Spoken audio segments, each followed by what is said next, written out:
Alléluia, bonsoir frères et sœurs, que le Seigneur Yahushua vous bénisse toutes et tous, soyez les bienvenus. Voilà, je suis dans la joie d'être avec vous ce soir. C'est un privilège que le Seigneur nous donne de pouvoir partager cette exhortation ensemble. Alléluia. Voilà, frères et sœurs, nous sommes le jeudi 13 février 2020 et le Seigneur m'a mis à cœur un thème. Donc le thème suivant, la persécution, occasion de chute pour plusieurs. Alléluia. Récemment, je recevais cet oracle-là et je crois vraiment que le Seigneur va nous faire du bien ce soir. C'est un message d'encouragement pour tous ceux qui suivent le Seigneur Yahushua. Nous savons que la marche avec le Seigneur n'est pas faite d'un long fleuve tranquille.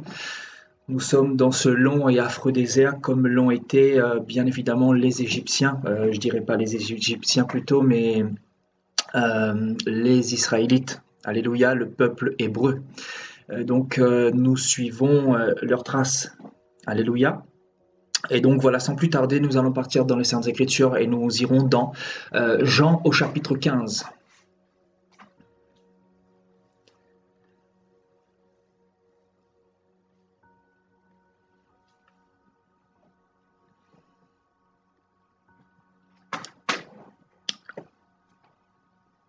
Jean chapitre 15 à partir du verset 18.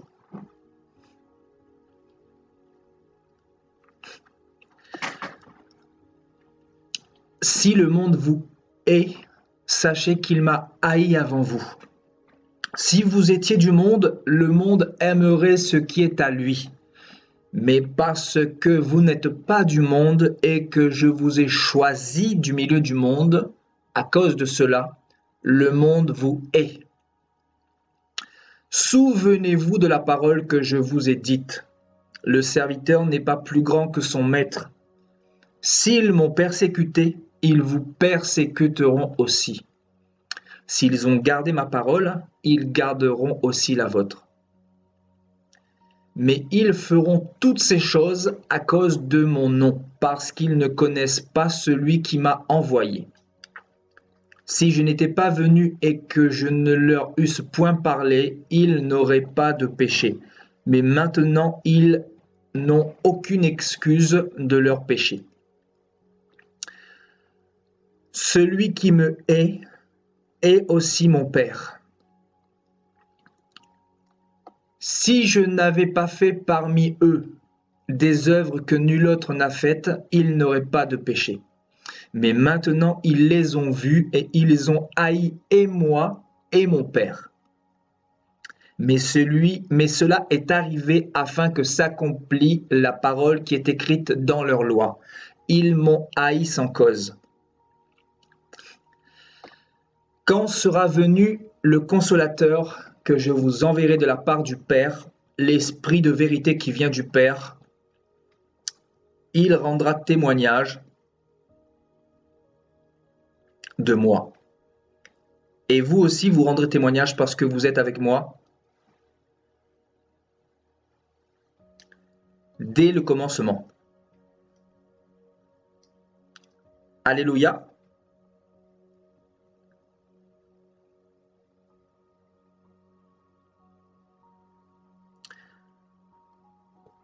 Alléluia, gloire à Dieu. Nous continuons au chapitre 16, à partir du verset 1. Je vous ai dit ces choses afin qu'elles ne soient pas pour vous une occasion de chute. Ils vous excluront des synagogues, et même l'heure vient où quiconque vous fera mourir croira rendre un culte à Dieu. Et ils agiront ainsi parce qu'ils n'ont connu ni le Père ni moi. Je vous ai dit ces choses afin que lorsque l'heure sera venue, vous vous souveniez que je vous les ai dites.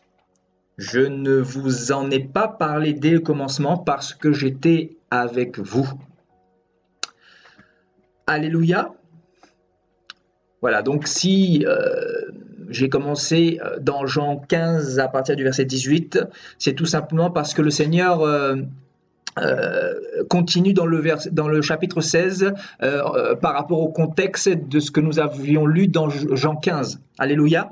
Et bien évidemment, ici, le Seigneur nous parle des persécutions que nous sommes amenés à vivre dans la vie chrétienne, et notamment les persécutions au niveau du futur. Parce que le Seigneur dira que l'heure viendra où voilà, il y aura une grande persécution qui s'exercera sur les chrétiens. Tout simplement parce que le Seigneur Yahushua nous a choisis du milieu du monde, et parce que nous ne sommes pas du monde. Et le Seigneur dira, si nous étions du monde, le monde aimerait ce qui est à lui. Mais vu que nous sommes au Seigneur, le monde nous hait. Et le Seigneur nous dira que le disciple n'est pas plus grand que son maître. Si le maître a été persécuté, à combien plus forte raison les disciples seront également persécutés. Et ici, je veux attirer votre attention, frères et sœurs, dans Jean 15, le Seigneur, quand il était en train de parler, allait mourir quelque temps après et être ressuscité. Donc le Seigneur va nous parler, avant de monter au ciel, de la persécution. Donc si le Seigneur nous a parlé de cette persécution, ce n'est pas par hasard, ce n'est pas des paroles qu'il a dites en l'air, c'est tout simplement pour nous préparer, pour nous enseigner et pour nous encourager surtout.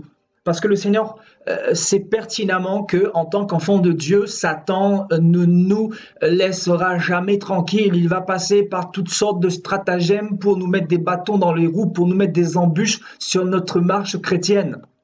Donc le Seigneur veut tout simplement ce soir nous donner un message d'encouragement. Nous les enfants de Dieu, nous qui avons donné notre vie au Seigneur Yahushua, le Seigneur Jésus-Christ de Nazareth.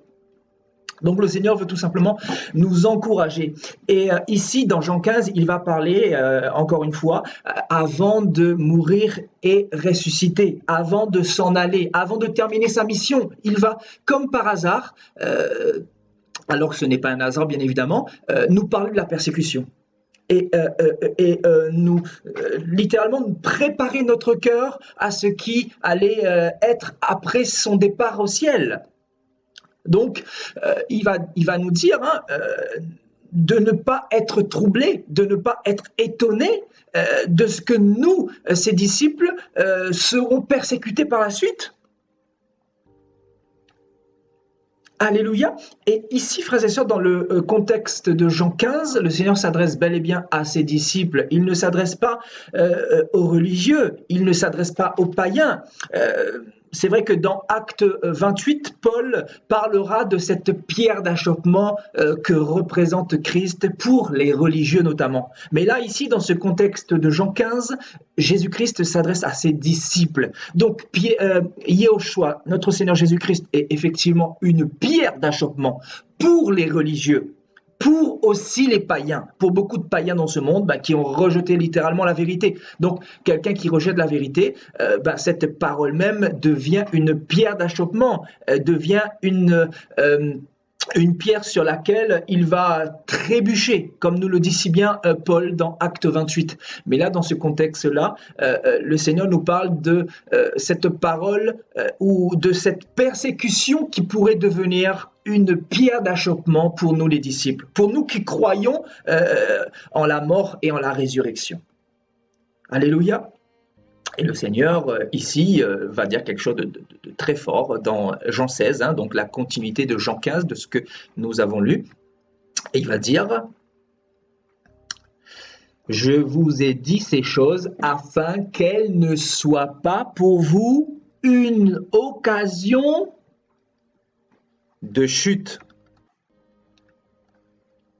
Alléluia. Je vous ai dit ces choses afin qu'elles ne soient pas pour vous une occasion de chute. Effectivement, la persécution devient une occasion de chute pour beaucoup de chrétiens. Et plusieurs se retirent malheureusement parce que la pression est telle que que malheureusement beaucoup n'ont pas suffisamment été enseignés. Dans les nations, on nous a présenté un Jésus bisounours, un Jésus qui donne, un Jésus qui bénit, un Jésus qui guérit, un Jésus qui couvre de bénédictions, mais on a caché le véritable Jésus, c'est-à-dire le Dieu de justice, le Dieu saint, le Dieu qui, quand nous le suivons, engendre des persécutions, engendre des calomnies de la part des autres, engendre des difficultés, des obstacles. Parce que, frères et sœurs, celui qui suit le véritable Dieu aura des problèmes, aura des persécutions, aura des difficultés à surmonter, sera assujetti à de la tentation également, parce que nous sommes dans la chair. Donc, le Seigneur montre par là que plusieurs vont se retirer à cause de la persécution. Tout simplement parce que beaucoup refusent littéralement de souffrir pour le nom de Jésus-Christ. Et le Seigneur va donner ce message juste avant de mourir et ressusciter.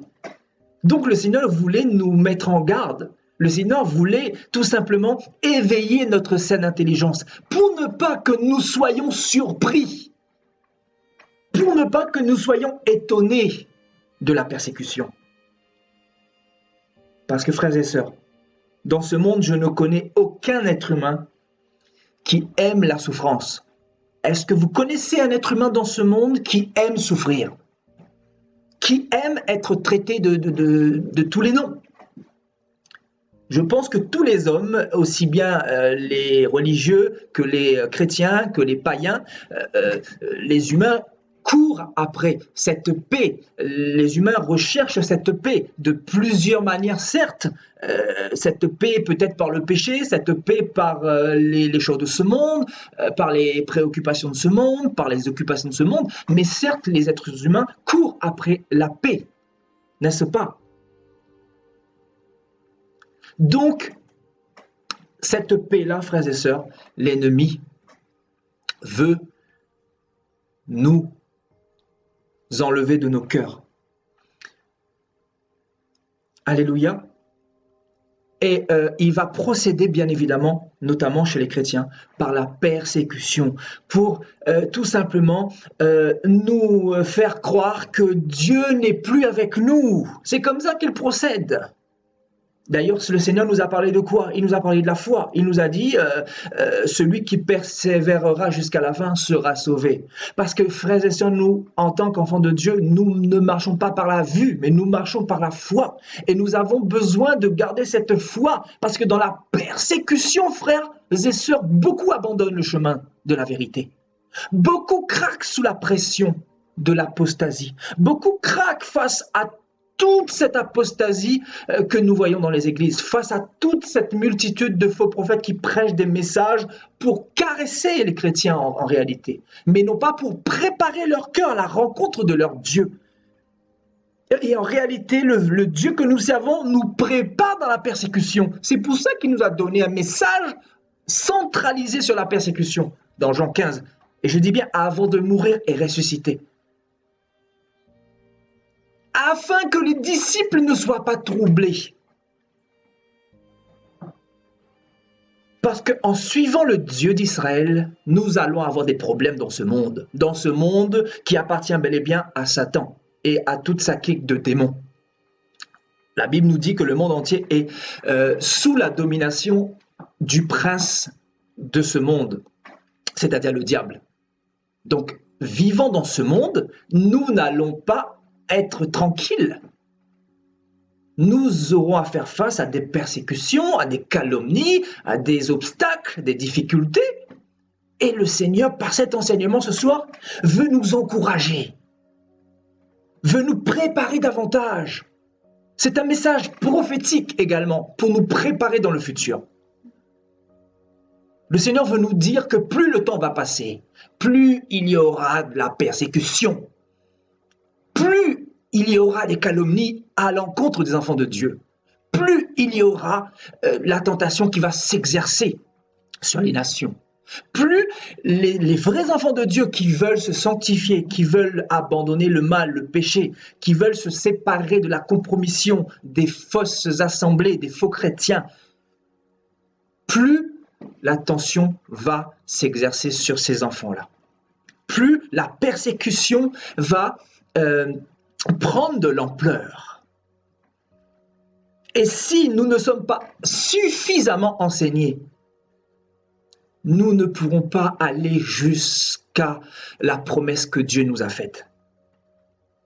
Parce que c'est bien d'avoir un cœur disposé, de donner sa vie à Dieu, de se faire baptiser pour naître d'en haut.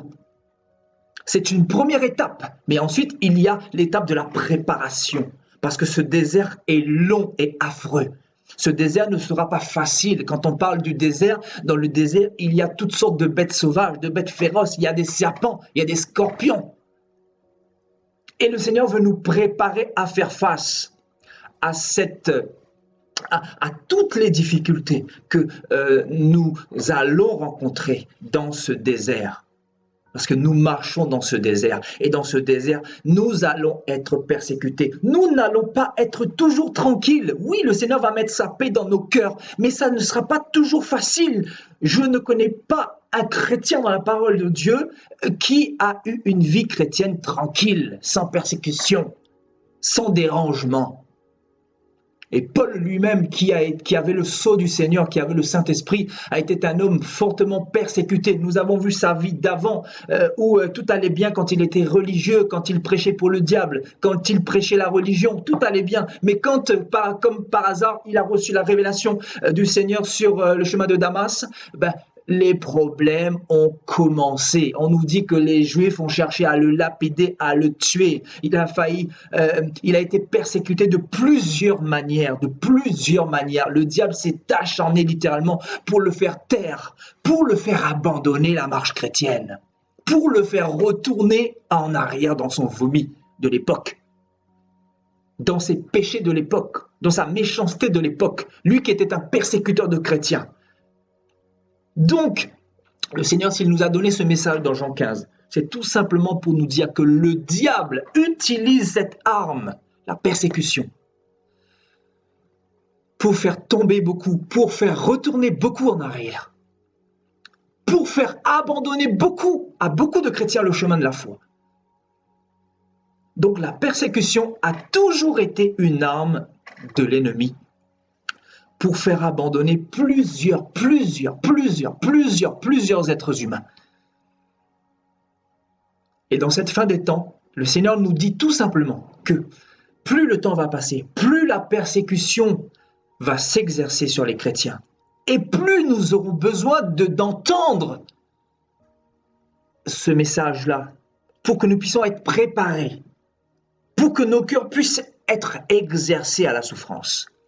Homme de douleur, habitué à la souffrance, comme Christ dans Ésaïe 53. Homme de douleur, habitué à la souffrance. Nous, les êtres humains, nous ne voulons pas être habitués à la souffrance, frères et sœurs. Moi, dans ma vie chrétienne, j'ai vécu beaucoup de difficultés, beaucoup de persécutions, beaucoup d'injustices, beaucoup de méchanceté, notamment dans le milieu chrétien.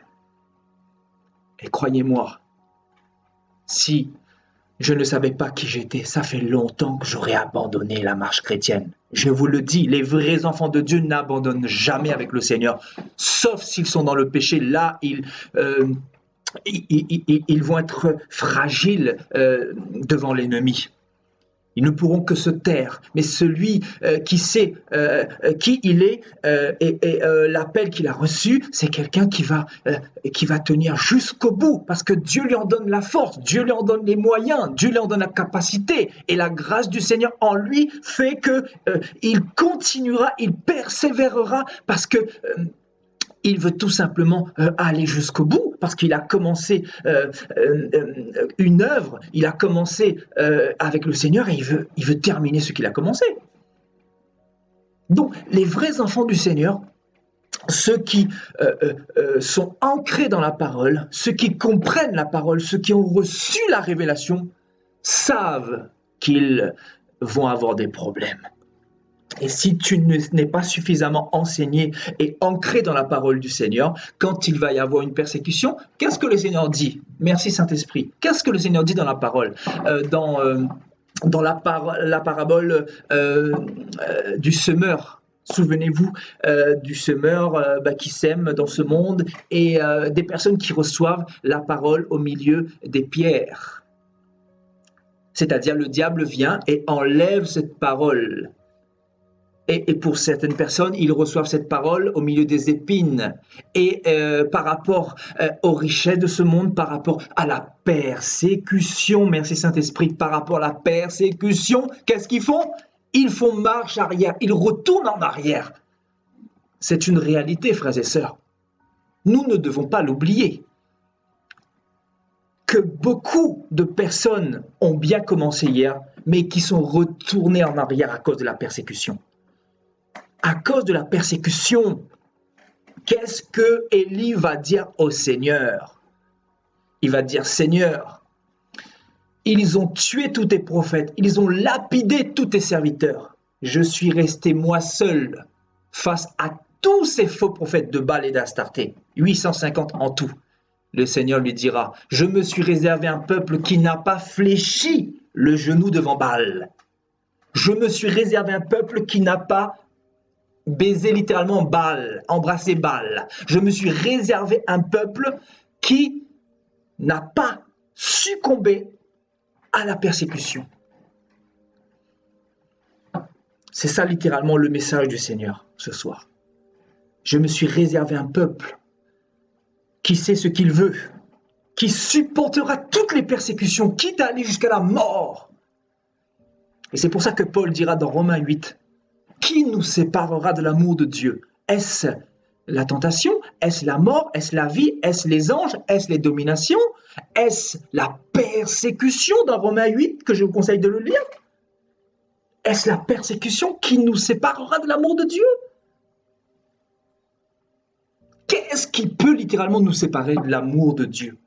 Si ce n'est que le péché, frères et sœurs. Dites-moi sincèrement. En tant que chrétien né de nouveau, je dis bien, je ne parle pas pour les Nicodèmes qui ont une approche littéraire, mais qui ne vivent pas la parole. Mais ceux qui ont reçu l'illumination, ceux qui vivent le Seigneur, ceux qui veulent être sincères avec Dieu, ceux qui vivent une vie de sanctification, ceux qui veulent marcher dans la justice de notre Seigneur Yahushua.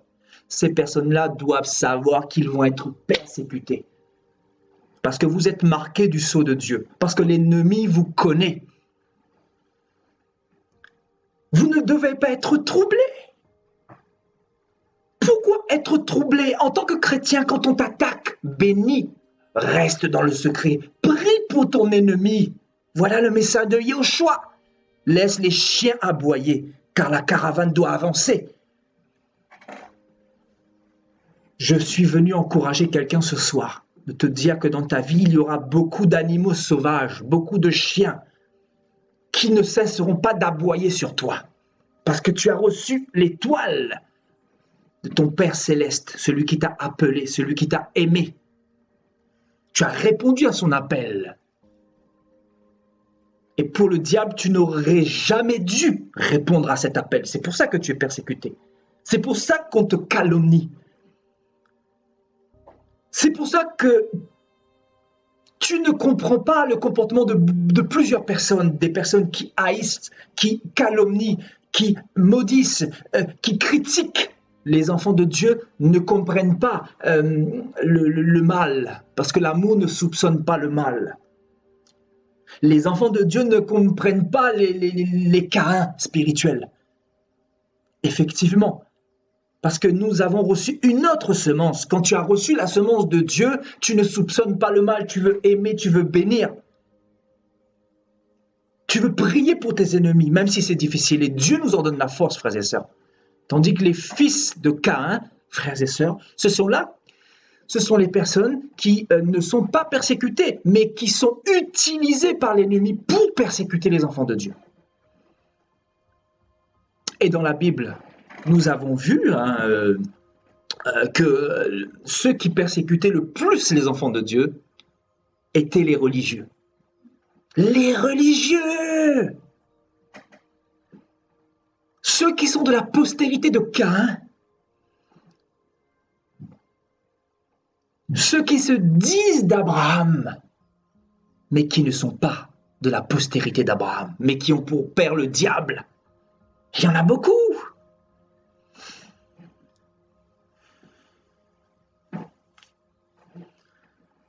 La persécution. Je vous ai dit ces choses afin qu'elles ne soient pas pour vous une occasion de chute, une occasion de chute. Et regardons ce terme un peu plus en profondeur dans le grec. On nous dit, faire qu'une personne commence à se méfier de quelqu'un en qui elle avait l'habitude de croire et d'obéir. Waouh! Faire qu'une personne commence à se méfier en quelqu'un, c'est-à-dire ici en Jésus-Christ, en qui la personne avait l'habitude de croire et d'obéir. C'est-à-dire, il y a des chrétiens qui vont commencer à se méfier de Jésus-Christ. Donc, la persécution par rapport à la persécution. Donc, la persécution devient une pierre d'achoppement. Un sujet pour faire tomber la personne. Alors que le Seigneur, dans Jean 15, il a dit quoi? Ne soyez pas ébranlés au milieu de vos persécutions. Je vous ai dit ces choses pour préparer vos cœurs à supporter les nombreuses persécutions. Parce que si vous ne supportez pas ces persécutions, vous rendrez le mal pour le mal. Et c'est la chair qui va prendre le dessus. Et vous ne serez plus conduit par le Saint-Esprit. Et vous ne serez plus dans les plans de Dieu.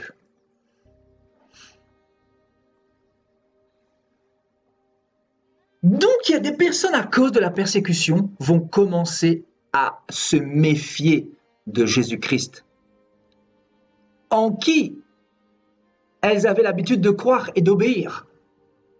Donc, tu commences à douter. Le doute. Et le doute vient de qui, frères et sœurs? L'ennemi. Et Dieu nous a enseigné la foi. Tout le contraire. Vous voyez, la foi. Et la personne va commencer à désobéir également. Désobéir, la désobéissance. Donc le manque de foi, la foi qui commence à disparaître et la désobéissance qui commence à apparaître dans la vie de la personne. La personne recommence à repartir dans son vomi, comme beaucoup repartent dans leur vomi. Le chien s'est vautré dans son vomi. Il est retourné dans ses anciens péchés d'autrefois et il est encore devenu pire qu'avant. Vous voyez, à cause de la persécution.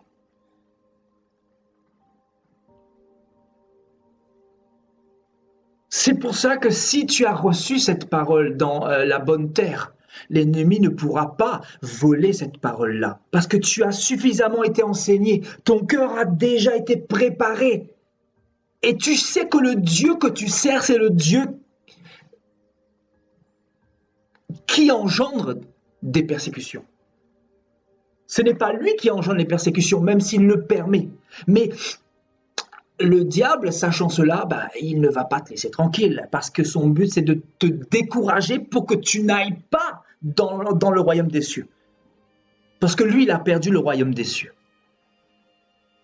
Donc le but et la vision finale de Satan, c'est de t'empêcher d'aller dans cette terre promise, de rentrer dans les promesses de Dieu. Et qu'est-ce qu'il va faire? Il va te persécuter pour que tu perdes ta foi en Yahushua. Pour que tu te dises, il va t'envoyer des pensées pour que tu te dises que Dieu n'est plus avec toi. Combien de pensées n'avons-nous pas reçues dans des moments de persécution de nous dire, est-ce que Dieu est toujours avec nous? Est-ce que Dieu est toujours avec nous? Je vous dis sincèrement, ce qui a fait ma force, c'est la parole de Dieu. Parce que j'ai médité la parole de Dieu. Je vous dis, un chrétien, s'il ne médite pas la parole de Dieu, tombera dans le futur. C'est obligé, c'est obligé. C'est notre nourriture, frères et sœurs. Vous pensez qu'est-ce qui nous fait tenir dans ce monde? Vous pensez que nous sommes des surhommes? Pas du tout. C'est notre faiblesse qui nous fait tenir. Notre faiblesse. Et c'est quoi notre faiblesse? C'est justement le fait d'être faible comme Paul l'a été, et quand on est faible, on s'humilie et on se prépare, on se consacre et on se prépare aux nombreuses difficultés, on se prépare à tous les jours, comme le Seigneur a pu dire, ces enfants sont des lampes allumées, et ils se préparent, les vierges sages se préparent tous les jours. Elles ne laissent aucun accès à l'ennemi, vous comprenez? Elles sont allumées, les vierges sages sont allumées en permanence. Et une vierge sage qui est allumée, c'est une vierge qui a reçu l'enseignement, qui a reçu la parole et qui n'est pas troublée par les persécutions. La vierge sage laisse les chiens aboyer et elle avance et elle évolue et elle grandit. Et elle ne reste pas au même stade. Elle comprend les choses de l'esprit. Elle comprend les choses de la spiritualité venant du Seigneur. Elle ne s'arrête pas sur les calomnies. Elle ne s'arrête pas sur les gens qui parlent trop, qui disent que vous êtes dans des sectes, qui disent que vous êtes bizarre et compagnie. Les gens qui vous critiquent, qui vous calomnient, les vierges sages ne s'arrêtent pas là-dessus. Elles ne sont plus à ce stade. Elles n'ont pas le temps à ça, frères et sœurs. En réalité, les vierges sages sont dans la préparation pour les noces de l'agneau. Quand on se prépare, on n'a pas le temps de penser à autre chose. On se prépare pour le mariage, pour les noces. On n'a pas le temps d'être distrait. Vous comprenez? Donc, où as-tu reçu la parole? Est-ce que c'est au milieu des épines? Est-ce que c'est au milieu des ronces? Est-ce que c'est au milieu des pierres? Ou est-ce que c'est dans le milieu d'une terre bien fertile qui n'est pas composée d'ivraie, c'est-à-dire un cœur sincère? Parce qu'en général, les cœurs qui ont reçu cette semence dans les épines, quand il y a une persécution qui survient, ces personnes abandonnent la foi. Ces personnes retournent dans le monde. Ces personnes retournent en Égypte, comme le peuple d'Israël. Regardez le peuple d'Israël. Le peuple d'Israël, à cause de la persécution, voulait retourner en Égypte. La persécution de la faim. Quand tu as faim, quand tu as soif, c'est une forme de persécution. Tu es persécuté dans ta chair. Tu es persécuté dans ta convoitise. Ce qui fait que tu veux abandonner parce que c'est trop dur. Alors que le chemin du Seigneur, c'est le chemin de la persévérance. Israël n'a pas été persévérant. Israël a abandonné. Israël a succombé face à ses difficultés, face à certains obstacles, face au fait qu'il voulait manger de la viande, qu'il voulait boire de l'eau. Et Israël a commencé à murmurer contre Dieu. Israël a commencé à murmurer, et non pas une fois, deux fois, trois fois, mais à plusieurs reprises. Et Dieu les a frappés parce qu'ils étaient devenus tellement méchants, tellement mauvais. Et on se pose des questions, mais on se dit, mais Seigneur, comment se fait-il que ce peuple que tu as fait sortir du pays d'Égypte, qui a vu tes prodiges, tes miracles, et le Seigneur dira, jusqu'à quand ce peuple me méprisera-t-il? Jusqu'à quand ce peuple me méprisera-t-il?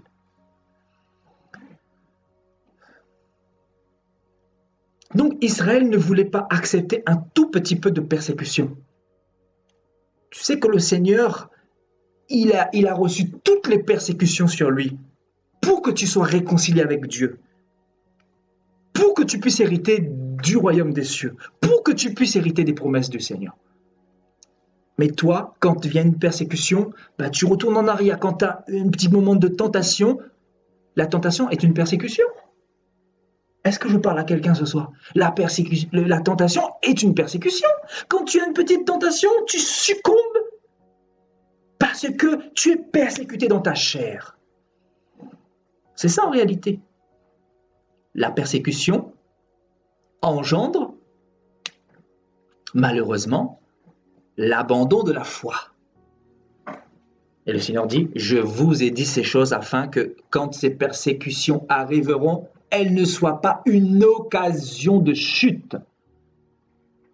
C'est-à-dire une occasion de vous faire douter de la présence de Dieu dans votre vie, une occasion que vous vous détourniez de lui, c'est-à-dire la désobéissance.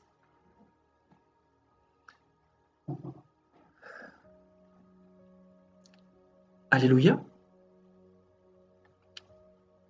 C'est fort ici, hein, ce terme grec nous parle énormément, hein, faire qu'une personne commence à se méfier de quelqu'un en qui elle avait l'habitude de croire et d'obéir.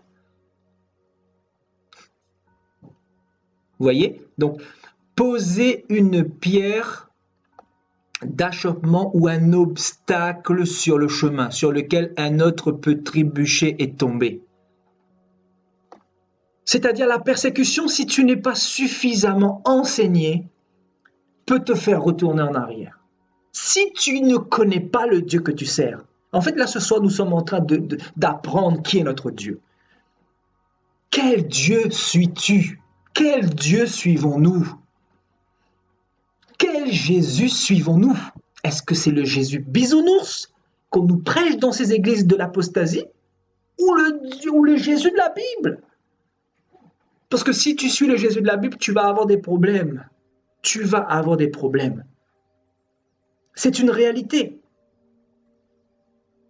Une réalité que nous devons de vous dire. Parce que ceux qui viennent de se convertir, on ne leur a pas dit que vous allez avoir des persécutions. Parce qu'ils n'ont pas une connaissance suffisamment approfondie des Écritures. Ils n'ont pas encore médité d'une manière méthodique la parole du Seigneur. Mais nous devons vous dire que en suivant le Dieu de la Bible, vous aurez des problèmes. Vous aurez des problèmes. Et pour tous ceux qui sont nés d'en haut, ils vous diront la même chose. Il n'y a aucun chrétien qui est épargné par la persécution. Et la Bible nous dit quoi? Ces souffrances sont imposées à vos frères dans le monde entier. Les mêmes souffrances, sachant que les mêmes souffrances sont imposées à vos frères dans le monde entier. Donc, comment reconnaître les enfants véritables du Seigneur? Les enfants du Seigneur sont persécutés. Sont persécutés même jusqu'à la mort.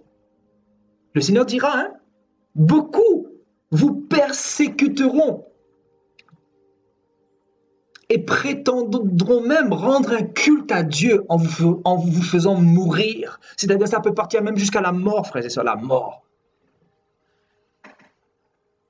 Comment vas-tu te comporter face à la mort? Si on te demandait, si on voudrait te faire mourir, si on te demandait de renoncer à ta foi et on te laisse la vie, comment te comporterais-tu face à une telle circonstance? Nous avons un cas de figure dans la Bible, une personne qui a connu ça, un homme qui a connu ça, dans Acte 7, Acte 8. Cet homme, Étienne. Étienne, vous vous souvenez de lui? Étienne qui a été lapidé, Étienne qui a été frappé, qui a été injurié, Étienne qu'on a tué. Et ce même Étienne va dire au Père, Seigneur, reçois mon esprit. Ne leur impute pas, ne leur attribue pas ce péché. Il va s'en aller en paix avec un message de bénédiction. Il était en train de bénir ceux qui étaient en train de le tuer, frères et sœurs. Père, reçois mon esprit. Ma délivrance arrive, ma délivrance arrive. Il a compris que ce monde était complètement dans les ténèbres et que dans ce monde, si tu dois mourir pour Christ, au moins ta délivrance arrive. Parce que la mort, c'est le début de la vie éternelle. C'est le commencement de la vie éternelle, sachant que tu vas mourir. Donc si tu dois mourir pour la persécution, pour le nom de Christ, qu'il en soit fait ainsi. Et nous devons nous préparer parce que nous ne connaissons pas l'avenir. Sachant que le Seigneur a prédit ce qui va arriver. C'est-à-dire cette persécution qui va s'amplifier, qui va grandir, qui va se décupler, se démultiplier. Et si nous ne sommes pas suffisamment enseignés, je vous dis, il y en a beaucoup qui vont craquer. Il y en a beaucoup qui vont craquer. Parce que dans ces églises d'apostasie, il n'y a plus la persécution. Parce qu'on caresse le péché. on ne dévoile plus le péché. Parce qu'en réalité, cette même parole, elle est là aussi pour te persécuter, pour te déranger dans ton confort. Cette parole-là, elle est là pour trancher. La Bible dit quoi? Cette parole est une épée à double tranchant. N'est-ce pas? Donc cette parole est aussi un sujet de persécution. Peut être une occasion de chute pour toi, cette même parole. Et nous le voyons aujourd'hui, effectivement, cette parole, beaucoup la rejettent. Beaucoup rejettent cette parole. Beaucoup de chrétiens dans cette parole prennent ce qui les arrange et laissent l'autre moitié de côté, c'est-à-dire la justice de Dieu, la sanctification, le fait de prier pour ses ennemis, le fait de se sanctifier, le fait d'aimer son prochain. Vous comprenez? Donc cette parole, effectivement, peut être aussi un sujet de persécution pour ton âme. Donc en fait, la persécution est multiple. Là, le Seigneur parle de cette persécution générale qui vient de l'ennemi, qui est engendrée par le diable pour nous faire abandonner la foi. Alléluia. Regardez dans Jean 6 au verset 66. Les disciples, on nous dit, beaucoup s'étaient convertis au Seigneur. Ils vont écouter les paraboles du Seigneur, ils vont écouter les enseignements du Seigneur, et on nous dit quoi? Allons dans Jean 6, au verset 66. On nous dit, dès ce moment, plusieurs de ses disciples, on nous parle des disciples ici, on ne parle pas des religieux, frères et sœurs, Est-ce que vous entendez l'enseignement du Seigneur ce soir? On ne nous parle pas de n'importe qui. Dès ce moment, plusieurs de ses disciples se retirèrent et ils n'allaient plus avec lui. Vous imaginez? Donc oui, c'est une réalité. Oui, c'est une réalité. Beaucoup, malheureusement, se sont retirés hier et se retireront demain. Et quelle en est la raison? C'est parce qu'ils n'ont pas suffisamment été enseignés par le Seigneur. C'est pour ça que cet enseignement a pour but de préparer ton cœur, pour que tu ne puisses pas être rétrograde comme l'ont été d'autres avant toi. Pour que tu puisses faire ça face à toutes les persécutions que le diable va mettre sur ta route, peu importe ce que tu endureras, peu importe. L'objectif, c'est de toujours garder la foi. C'est de toujours avoir foi en Yahushua, d'avoir toujours foi en les promesses de ton Dieu, de tout ce qu'il t'a dit dans la parole, qu'il sera avec toi jusqu'à la fin. Peu importe tes erreurs, peu importe ce que tu as fait, l'ennemi sera là toujours pour mettre tes péchés du passé devant tes yeux, pour te dire, regarde, Dieu n'est plus avec toi, vis avec le passé, mais en réalité, notre Dieu est le Dieu du futur, est le Dieu de demain, est le Dieu du présent, est le Dieu du pardon, de la miséricorde. Donc, ne vis pas sur le passé, n'empêche pas le diable de par les persécutions te mettre des bâtons dans les roues pour t'empêcher d'avancer, pour t'empêcher d'évoluer, pour t'empêcher de croître.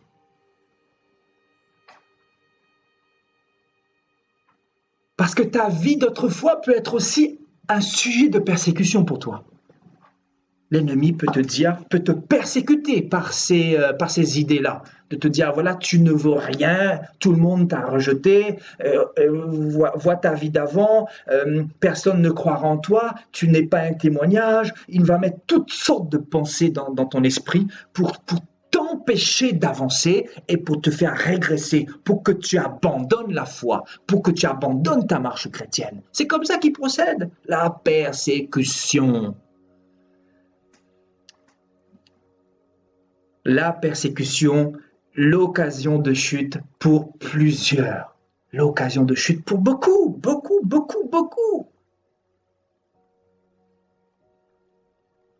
Ceux qui vont succomber, frères et sœurs, ceux qui vont succomber à cette persécution qui sera de plus en plus intensive, Ce sont les chrétiens qui n'ont pas tout simplement de relation avec le Maître, qui ne sont pas dans l'intimité avec le Seigneur.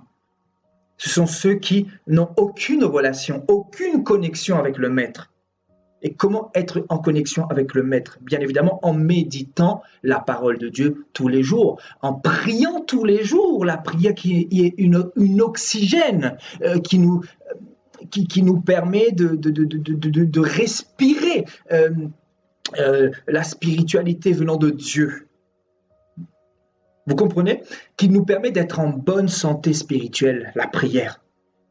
Comment voulez-vous faire face à toutes les difficultés si vous ne vous tenez pas devant Dieu? Il y a une parole qui dit que celui qui se tient devant Dieu peut tenir devant tous les hommes. Celui qui se tient à genoux devant Dieu peut tenir devant tous les hommes.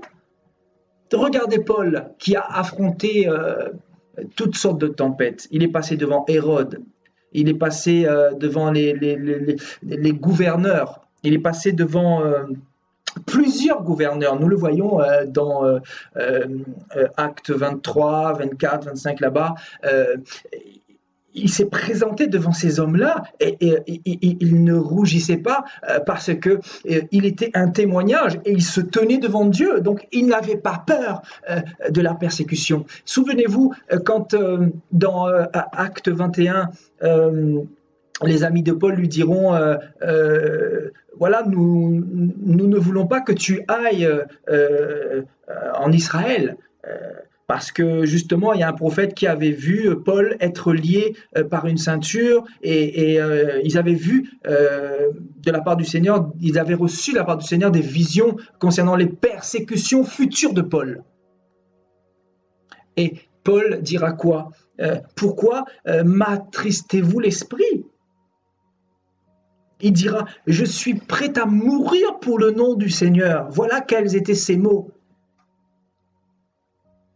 Donc, quelqu'un qui connaît son identité, quelqu'un qui connaît son Dieu, n'aura pas peur de la persécution. Bien sûr, la persécution peut nous arrêter, peut nous freiner, peut nous ralentir, mais nous ne devons pas être ébranlés parce que le Seigneur a dit, ne craignez pas ce qui tue le corps seulement, mais craignez ce qui peut faire périr l'âme, le corps, l'esprit dans la géhenne. C'est lui que nous devons craindre, frères et sœurs. Alléluia. Sachant que le Seigneur ne permettra pas que nous soyons tentés au-delà de nos forces, persécutés au-delà de nos forces, mais il donnera aussi le moyen d'en sortir de ces persécutions-là. Il nous donnera les moyens d'y arriver. Alléluia. Et en réalité, les persécutions nous taillent, nous forgent, travaillent notre caractère. Les persécutions nous préparent davantage à connaître Dieu, à expérimenter sa gloire, à aller dans des dimensions célestes. Vous voyez, ceux qui ont été avant nous, qui ont été persécutés, que ce soit Ésaïe, que ce soit les prophètes qui ont œuvré pour le Seigneur dans le passé, regardez Jérémie, qui a été emprisonné, regardez Joseph, qui a été emprisonné, regardez Jésus-Christ, regardez Paul, regardez Étienne, Jean-Baptiste qui a eu la tête coupée. Mes frères et sœurs, vous croyez que nous servons quel Dieu là? Jean-Baptiste aurait pu dire « Oups, Hérode, je fais marche arrière. Retire ton épée, je ne veux pas avoir ma tête coupée. » Il aurait pu avoir ce langage. Mais pas du tout, il est parti jusqu'au bout. Donc, l'épée dans la main d'Hérode, ou je dirais dans la main de ceux qui travaillaient pour Hérode, les intendants d'Hérode, Jean-Baptiste aurait pu effectivement penser ou accepter l'idée que cette épée puisse devenir une pierre d'achoppement pour sa vie chrétienne. Il aurait pu abandonner la foi et tout simplement arrêter avec le Seigneur. Mais pas du tout. Il ne s'est pas défendu, comme le Seigneur ne s'est pas défendu devant Hérode au bout d'un moment. Voilà, il avait dit tout ce qu'il avait à dire, et l'autre qui disait ne me réponds-tu pas, ne sais-tu pas que j'ai le pouvoir de te crucifier et comme de te relâcher, mais il ne lui répondit rien tout simplement parce que voilà, n'y a pas de justification à avoir. Si tu sais qui tu es, voilà, tu acceptes la persécution, tu acceptes certaines épreuves que le Seigneur peut permettre, parce que c'est pour ton bien, c'est pour ton salut, c'est pour ton perfectionnement en réalité.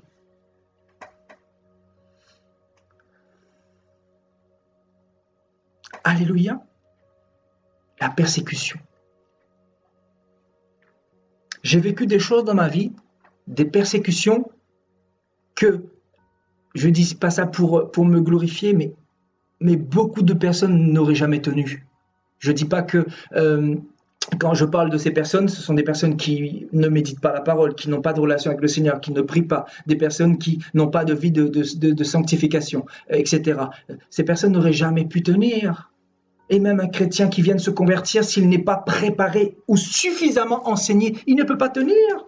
Moi, qu'est-ce qui a fait ma force? J'étais pas plus fort qu'un autre. C'est la parole du Seigneur, c'est la vie de consécration, c'est le fait que je puisse me consacrer avec mon Dieu. C'est pour ça qu'il m'a préparé le cœur à toutes les persécutions que j'ai pu vivre. Et j'ai pu faire face, j'ai pu me relever, j'ai pu, bénir mes ennemis, j'ai pu prier pour ceux qui me persécutaient, j'ai pu avancer, j'ai pu évoluer et j'ai pu faire abstraction et laisser tous les chiens aboyer littéralement et avancer. Parce qu'en tant que chrétien, vous ne devez pas vous arrêter sur ceux qui vous persécutent. Au contraire, vous devez comprendre que, en tant que chrétien, vous allez souffrir. Vous allez être persécuté. C'est ça l'évangile, frères et sœurs. Il n'y a pas d'autre évangile. L'évangile, le Jésus que vous suivez là, si vous vous êtes réellement convertis, c'est le Jésus de la persécution. Ceux qui ont suivi ce Jésus-là, ce sont ceux qui ont laissé leur vie, qui ont laissé leur tête. On nous parle d'Ésaïe qui a été scié en deux. Vous vous imaginez, à cause de sa foi au Dieu d'Israël. On nous parle de Jérémie qui a été jeté dans une fosse. On nous parle de Job qui a été Job qui a été jeté dans cette prison,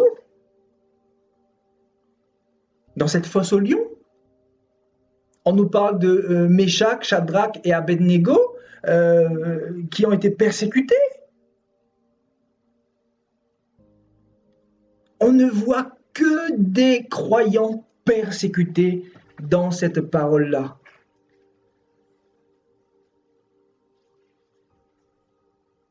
Donc je pense que ce message doit nous percuter. Si aujourd'hui tu es comme un homme attristé, une femme attristée, abattue de ce que tu as entendu, des choses méchantes sur toi, dis-toi que c'est normal, dors en paix. Dors sur tes deux oreilles, dis-toi que cela atteste, la persécution atteste que tu es enfant de Dieu.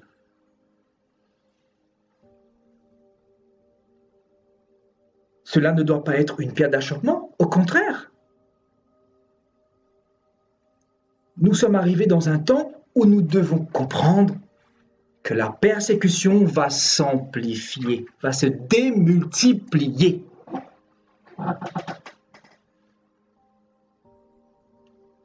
Par rapport à toutes les persécutions que j'ai vécues, j'aurais pu retourner dans le monde, j'aurais pu retourner en arrière. Parce que le diable me disait, regarde quand tu étais dans le monde, quand tu étais dans le péché, quand tu étais dans la masturbation, quand tu avais beaucoup de femmes, tu n'avais pas tous ces problèmes-là. Voilà ce qu'il te dit. Quand tu étais dans l'alcool, tu te faisais du bien, tu n'étais pas oppressé, tu n'étais pas persécuté, tu n'étais pas haï par les autres. Regarde maintenant que tu t'es converti, tout le monde te hait. Ben c'est normal, c'est pas étonnant parce que tu suis Jésus-Christ. Parce que tu as pour Dieu le Dieu d'Israël. C'est pas normal, c'est pas étonnant. Parce que l'esprit en toi est différent de l'esprit du monde. Parce que l'esprit en toi, c'est l'esprit de la résurrection de Christ. C'est l'esprit de la rédemption éternelle. C'est l'esprit qui te sanctifie. L'ennemi ne veut pas que tu sois sanctifié. Et il utilise quoi? Il ne peut plus utiliser le péché. Qu'est-ce qu'il va utiliser? Il ne peut plus utiliser le péché. Il sait que tu as compris que le péché, c'est la mort, et le salaire du péché, c'est l'enfer. Et qu'est-ce qu'il va faire? On pourrait en parler, de ces cas, des phases des procédés de Satan. Mais comment il procède? Il procède premièrement par le péché. Quand il voit qu'il ne peut plus avec le péché, il utilise la persécution. Et la persécution, bah, il va passer bien évidemment par les gens autour de toi dans un premier temps. C'est-à-dire, ça peut être ta mère, ça peut être ta famille, ça peut être ton père, ça peut être tes enfants. Est-ce que je parle à quelqu'un ce soir? Je sais que je parle à quelqu'un ce soir. Il va passer par qui? Par tes collègues, par ton patron, par ton chef. Il va passer par ton manager. Pour avoir vécu ces choses-là, je sais de quoi je parle. Et le Seigneur permet cela pourquoi? Pour nous tailler, pour briser notre orgueil comme il faut. Parce que quand nous nous convertissons, nous sommes tellement imbus de nous-mêmes, nous sommes tellement, voilà, nous pensons que nous sommes arrivés. Le Seigneur nous taille comme il se doit pour nous préparer à la gloire à venir, pour nous sanctifier davantage. En fait, la persécution nous sanctifie. La persécution nous sanctifie. Quelqu'un qui n'est pas sanctifié ne peut pas être sanctifié. Quelqu'un qui n'est pas persécuté ne peut pas être sanctifié. Parce que la persécution te permet de te rapprocher de Dieu. Est-ce que tu comprends? Parce que si tu n'es pas persécuté, tu deviens religieux, tu deviens mort. Est-ce que je parle à quelqu'un?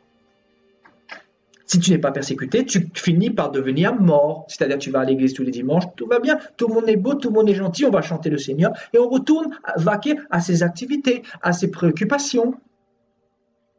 Si tu n'es pas persécuté, il y a un problème. Et beaucoup, malheureusement, ne veulent pas cet évangile-là, cet évangile. Paul dira quoi? Viendra un temps où les gens voudront entendre des choses agréables. Vous savez pourquoi? Des choses mielleuses, des choses agréables qui chatouillent les oreilles. Des paroles de bénédiction, mariage, argent, tu seras béni, viendra un temps, nous y sommes, frères et sœurs. Vous savez pourquoi? Pourquoi viendra un temps où les gens aimeront entendre des choses agréables, des fausses doctrines, etc. Parce qu'il y a la persécution. La persécution engendre l'amour pour les bénédictions, le faux évangile, la prospérité. Pourquoi il y a autant l'évangile de prospérité aujourd'hui? Parce que beaucoup ont rejeté la persécution, parce que la persécution est devenue une pierre d'achoppement. Écoutez bien ce que nous dit le Saint-Esprit ce soir. La persécution, écoutez-moi bien, la persécution est devenue une pierre d'achoppement pour beaucoup. C'est pour ça qu'il y a toute cette apostasie. Israël était devenu apostate parce qu'ils voulaient retourner en Égypte, parce qu'ils avaient faim. La faim était devenue une persécution pour cette nation-là. La soif était devenue une persécution au point de murmurer contre Dieu. La persécution peut engendrer quoi? Des murmures. Ne murmure pas contre Dieu. Ça nous est tous arrivé de nous dire, Seigneur, mais pourquoi tu permets? Il y a comme une haine qui monte dans ton cœur. Et tu commences à te dire, mais est-ce que je commence à haïr Dieu? Est-ce que je commence à lui en vouloir? N'est-ce pas? Est-ce que je parle à quelqu'un ce soir? Je sais que je parle à quelqu'un ce soir. Je sais que je parle à quelqu'un ce soir.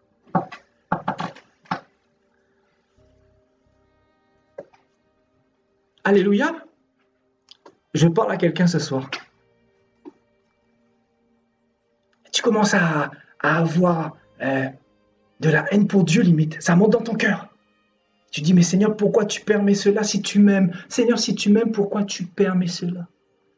Mais le Seigneur châtie celui qu'il aime. Et il corrige par la verge, ce qui est la parole. Le Seigneur châtie celui qu'il aime. N'est-ce pas? Vous voyez comment la parole est là pour nous redresser. Et nous, au lieu de nous humilier, Israël, au lieu de s'humilier, qu'est-ce que cette nation va faire? Cette nation va murmurer contre Dieu.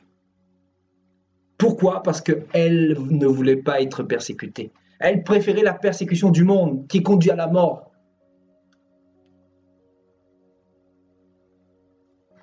Que la persécution selon Dieu qui conduit à la vie éternelle. C'est grave, hein, frères et sœurs, c'est grave.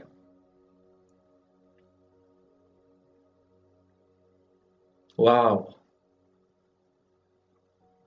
La persécution selon le monde. Voilà, c'est-à-dire la servitude. Israël était dans la servitude. Israël pleurait, Israël priait pour que Dieu intervienne, pour que Dieu entende leurs cris et pour que Dieu intervienne afin qu'ils ne soient plus sous le joug de Pharaon. Israël était le larbin de Pharaon.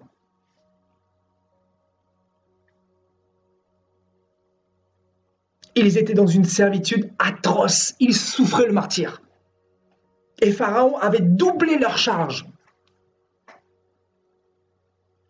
Et Dieu va sortir son peuple de là. Et qu'est-ce qu'Israël va trouver bon à faire? Murmurer contre Dieu.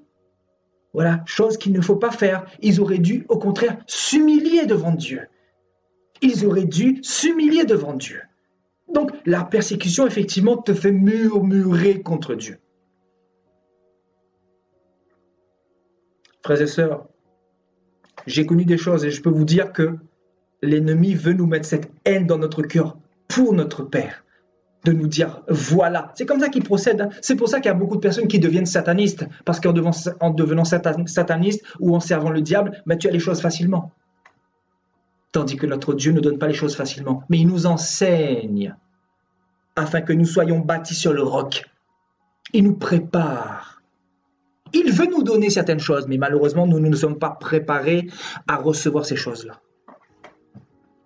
Pour devenir un pasteur, par exemple, si le Seigneur appelle un pasteur à diriger une église locale, il va préparer cette personne au préalable, parce que cette personne va affronter de nombreuses persécutions. Et si cette personne n'est pas préparée, cette personne va commencer à voler l'argent des gens, cette personne va commencer à dépouiller les gens, cette personne va commencer à prendre la gloire pour elle au lieu de la donner à Dieu. Si cette personne n'est pas préparée, cette personne va commencer à être séduite par les femmes de l'assemblée. C'est pour ça que le Seigneur prépare ceux qu'il appelle. Et il les prépare par la persécution.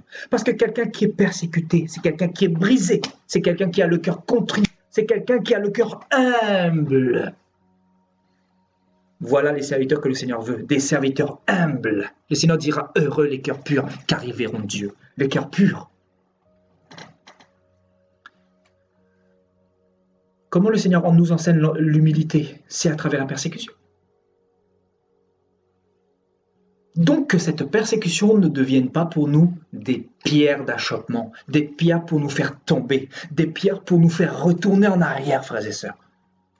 Nous devons comprendre la parole, nous devons comprendre l'évangile. C'est ça l'évangile de notre Seigneur. Il n'y en a pas d'autre. Ça ne nous prêche pas dans les églises. La persécution, l'évangile qui tranche, l'évangile qui divise, l'évangile qui affranchit, l'évangile qui libère. Pourquoi? Parce que les pasteurs d'aujourd'hui ont été séduits, envoûtés. Les pasteurs d'aujourd'hui ont pour Dieu leur ventre. Mais quand tu as pour Dieu Yahushua, tu t'en fiches de savoir si les gens vont rester ou pas, si les gens vont recevoir ton message ou pas. En réalité, les enfants du Seigneur sont saisis par ce message-là. Ils parlent parce qu'ils sont tellement brisés qu'ils sont obligés de dire ce qu'ils reçoivent parce que ce n'est plus eux qui parlent en réalité. Quand tu es brisé, c'est Christ qui parle en toi. Si je vis, ce n'est plus moi qui vis, c'est Christ qui vit en moi. C'est Christ qui parle en moi. C'est l'Esprit de Christ qui intervient dans ma bouche. C'est la parole de Dieu que je dis. Ce n'est pas moi que je prêche. Paul dira, ce n'est pas moi que je prêche. Je ne prêche pas l'homme, je prêche Christ mort et ressuscité. Voilà ce que nous prêchons. Donc, en réalité, la persécution est une bénédiction. Voilà le message que nous devons retenir ce soir, la persécution. Je sais que beaucoup disent Amen ce soir, mais quand va arriver un moment de persécution, comment vas-tu te comporter face à cette période-là? Tu dois comprendre à partir d'aujourd'hui, quand tu es persécuté, va dans ta chambre, prie pour tes ennemis, bénis tes ennemis. Frères et sœurs, moi-même qui vous prêche ce message, j'ai expérimenté la bénédiction par rapport à mes ennemis. Dans la prière, j'allais dans ma chambre, quand tu pries dans ta chambre, prie le Seigneur, remets ça entre les mains du Seigneur, c'est lui le juste juge, bénis ceux qui te persécutent, prie pour tous ceux qui te persécutent, ne réponds pas à tes calomniateurs, ne réponds pas à tes détracteurs, ne joue pas leur jeu, parce que tu es, en tant que chrétien, tu vas connaître cela naturellement. Si tu as compris ça, tu vas comprendre le message du Seigneur qui dit « Bénissez ceux qui vous persécutent, priez pour ceux qui vous maltraitent ». Si tu as compris ce message-là, tu vas changer d'attitude. À partir d'aujourd'hui, tu ne seras plus ébranlé quand les gens parlent sur toi.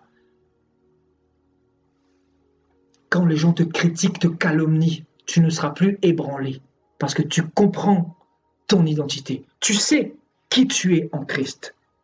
Et en tant qu'enfant de Dieu, ta part, c'est la persécution avant la bénédiction. Alléluia. Dieu ne peut pas bénir quelqu'un qui n'a pas été persécuté au préalable. Regardez Moïse. Moïse, au bout de 40 ans, quand il est sorti d'Égypte, il voulait être au service de Dieu. Il avait reçu effectivement l'appel, mais le temps de Dieu n'était pas encore arrivé. Parce que Dieu avait besoin au préalable d'encore 40 années pour briser, pour persécuter Moïse, pour préparer Moïse. La persécution, c'est la préparation. La préparation. Et cette préparation, nous en avons besoin pour avancer, pour grandir. Alléluia. Voilà, on va partir dans Apocalypse 2. Nous allons lire l'exemple de l'église de Smyrne, voilà, qui est la typologie de l'église du Seigneur, hein, l'église qui persévère.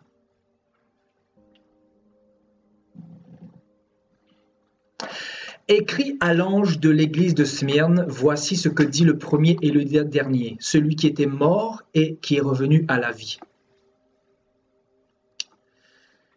Je connais ta tribulation et ta pauvreté, bien que tu sois riche, et les calomnies de la part de ceux qui se disent juifs et qui ne le sont pas, de ceux qui se disent chrétiens, mais qui ne le sont pas. Donc, un chrétien qui te calomnie, ce n'est pas un chrétien.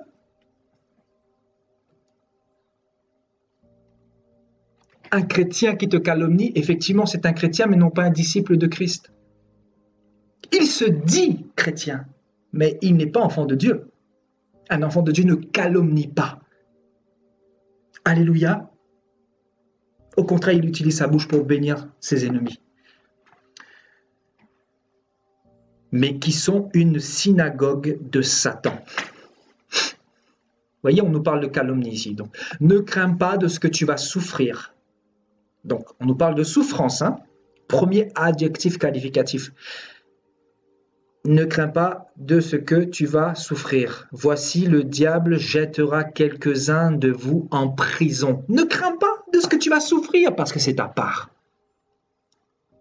Afin que vous soyez éprouvés. Deuxième adjectif qualificatif. Donc, la souffrance, les épreuves. Donc, tu vas souffrir et tu seras éprouvé. Et tu auras une tribulation de 10 jours. Troisième adjectif qualificatif, tribulation. Souffrance, épreuve, tribulation. Et le Seigneur va dire quoi? Sois fidèle jusqu'à la mort. La fidélité, voilà le mot que nous devons entendre, ce soit la fidélité à notre Dieu. Jusqu'au bout. Chrétien jusqu'à la mort. Et ça ne sera pas facile. Moi-même qui vous parle, ça ne sera pas facile. Nous sommes tous humains, mais c'est jusqu'à la mort. Il y a des personnes que le Seigneur permet effectivement qui passent par cette mort pour avoir une meilleure résurrection, oui, hein, comme le dira l'Épître aux Hébreux, effectivement. Et il y a des personnes que le Seigneur donnera davantage de récompenses, ceux qui ont connu des phases plus difficiles que nous avons connues. Vous comprenez, Dieu est un Dieu juste. Donc il ne faudra pas être jaloux au ciel, effectivement. Mais si le Seigneur ne permet pas aussi, voilà, chacun après a sa grâce, chacun ses combats, chacun ses épreuves, chacun sa bénédiction. En tout cas, il faut se préparer à toute éventualité. C'est ce que je veux dire ce soir. Alléluia. Donc, il dit quoi? Je te donnerai la couronne de vie. Sois fidèle jusqu'à la mort et je te donnerai la couronne de vie. Que celui qui a des oreilles entende ce que l'Esprit dit aux églises. Celui qui vaincra n'aura pas à souffrir la seconde mort. Celui qui vaincra. Voyez? Voilà l'église du Seigneur, frères et sœurs. Si je pourrais définir l'église véritable du Seigneur, c'est ce passage-là, hein, c'est cette lettre à l'église de Smyrne. C'est l'église persécutée, l'église calomniée, l'église éprouvée, l'église dans la souffrance, dans la tribulation. Voilà la typologie de l'église de notre Seigneur Yahushua. Donc que personne ne vous trompe. Que personne ne vous trompe, parce que dans cette fin des temps, les églises chantent, dansent, les églises sont devenues des boîtes de nuit, parce qu'il n'y a plus l'évangile de persécution. Il n'y a plus cet évangile-là, cette parole qui tranche, cette parole qui sépare, cette parole qui prépare le peuple, cette parole qui enseigne le peuple à faire face à tous ces combats que nos aïeuls ont connus d'ailleurs. Alléluia. Donc allons maintenant dans Hébreux chapitre 10.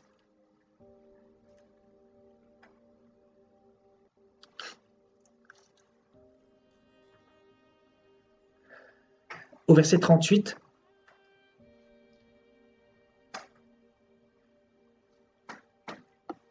Et mon juste vivra par la foi, mais s'il se retire, mon âme ne prend pas plaisir en lui.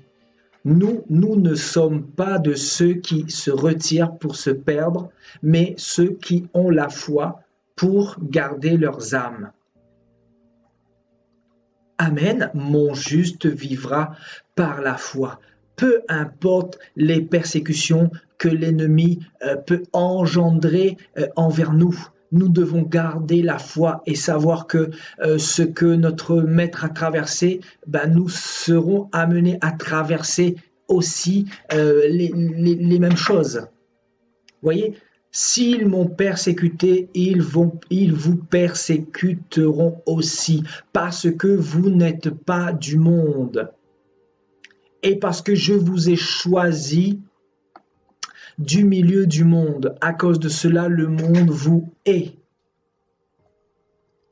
Et c'est fort, hein, le Seigneur nous appelle à nous souvenir, voyez. Souvenez-vous de la parole que je vous ai dite. Souvenez-vous de la parole que je vous ai dite.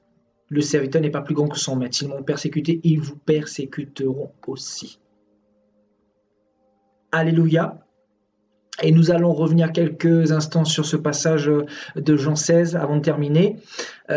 Voyez, le Seigneur va dire quoi ici au verset 4 ? Je vous ai dit ces choses afin que quand l'heure sera venue, c'est-à-dire l'heure de votre persécution, l'heure de vos épreuves, vous vous souveniez que je vous les ai dites, frères et sœurs. Nous ne devons pas oublier l'enseignement du Maître, l'enseignement du Seigneur. Le Seigneur, effectivement, nous a prévenus des persécutions que nous allons endurer.